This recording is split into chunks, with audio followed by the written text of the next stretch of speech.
سالن میں غلطی سے زیادہ نمک ڈل جائے تو پریشان نہ ہو، اس میں صرف ایک چھلا ہوا آلو ڈال دیں، وہ تمام اضافی نمک جذب کر لے گا۔ اگر آپ یہ تسلی کرنا چاہتی ہیں کہ انڈا خراب تو نہیں ہے، تو انڈے کو ٹھنڈے نمک ملے پانی میں ڈال دیں۔ اگر وہ تیرنے لگے تو سمجھ جائیں کہ انڈا خراب ہے، اور اگر ڈوب جائے تو سمجھ لیں کہ انڈا ٹھیک ہے۔ سر درد کا بہترین علاج: ایک لیمو لیں اور اسے کاٹیں، پھر اس کو اپنی پیشانی پر ملیں، سر درد ٹھیک ہو جائے گی۔ اگر آپ مچھر کے کاٹنے کی وجہ سے تکلیف دہ خارش کا شکار ہیں تو اس جگہ پر تھوڑا سا صابن لگائیں، خارش فوراً غائب ہو جائے گی۔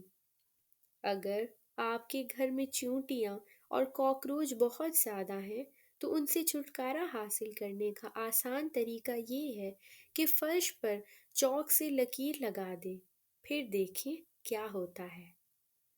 انڈے کو ابالنے سے پہلے اگر پانی میں تھوڑا سا نمک ملا لیں تو انڈے کا چھلکا پھٹتا نہیں ہے۔ کھانے سے پہلے ہمیشہ تھوڑا سا نمک چکھنے کی عادت ڈالیں، اس سے انسان بہت سے امراض سے محفوظ رہتا ہے۔ اگر آپ کا لوہے کا فرنیچر زنگ آلود ہو گیا ہے تو تارپین کے تیل کو کپڑے پر لگا کر اسے صاف کر لیں۔ لیدر کے فرنیچر پر سیاہی کے سخت دھبے لگ جائیں تو نیل پالش ریموور سے صاف کیے جا سکتے ہیں۔ اگر آپ کا چاندی کا زیور کالا ہو گیا ہے تو اس پر ٹوتھ پیسٹ لگا کر اچھی طرح ملیں۔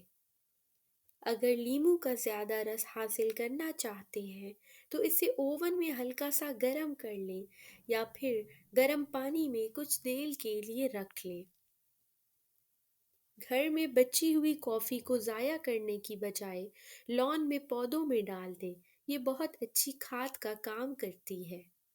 فریج سے اگر سبزیوں اور پھلوں کی بو ختم کرنی ہو تو اس میں ایک لیموں کاٹ کر رکھ دیں یا پھر ایک عدد بھجا ہوا کوئلہ رکھ دیں۔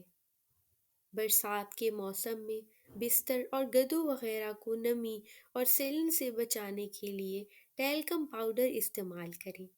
اگر گدے پر تھوڑا سا ٹیلکم پاؤڈر چھڑک کر اوپر بیڈ شیٹ بچھائی جائے تو دے نمی سے محفوظ رہیں گے۔ مچھلی طویل عرصے تک فریج میں محفوظ رکھنی ہو تو اسے ایلومینیم فوائل میں لپیٹ کر رکھ دیں، اس طرح یہ بہت عرصے تک بالکل تازہ محسوس ہوگی۔